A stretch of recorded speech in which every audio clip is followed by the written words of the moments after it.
जय श्री कृष्णा। एक बार प्रसिद्ध दार्शनिक डायोजनीस थे।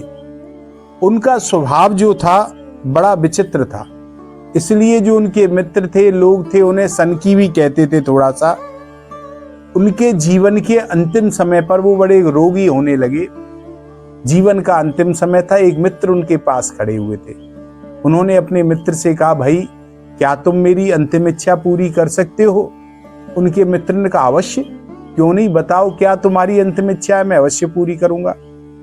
तो उसने, डायोजनीस ने कहा कि भाई मेरी इच्छा यह है कि तुम मेरे मरने के बाद में मेरे शरीर को कब्र बब्र के झंझट में ना पड़ कर के जंगल में छोड़ आना।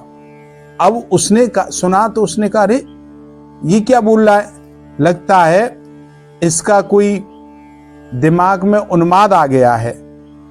बोला, बेचारा स्तंभित रह गया। बोला, यह क्या कह रहे हो आप महाराज, आपको गिद्ध पशु पक्षी नोच नोच डालेंगे, ये क्या कह रहे हो? तो उन्होंने कहा, नोचने दो,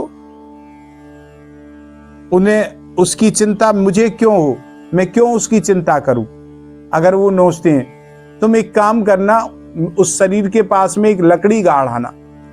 उसने विचार किया कि वाकई में अंतिम समय पे इसकी बुद्धि खराब हो गई है। उसने कहा, भाई जब तुम चेतन ही नहीं रहोगे, तुम में चेतना ही नहीं रहेगी, तो फिर तुम उस लकड़ी से अपने शरीर की कैसे रक्षा करोगे? तो डायोजनीस बोले, यही मैं कह रहा हूं, जब मैं चेतन ही नहीं रहूंगा, चेतना ही नहीं रहेगी, तो फिर मैं शरीर की चिंता क्यों करूं? जब मृत्यु के उपरांत मुझे चेतना ही नहीं रहेगी, तो फिर मैं चेतनाहीन शरीर की चिंता आखिर क्यों करूं? उस जंगल में से पक्षी खाएं, पशु खाएं, तो मुझे क्या लेना आता है, इसकी चिंता मैं क्यों करूं? तो बेचारा मित्र निरुत्तर हो गया। जय श्री कृष्ण।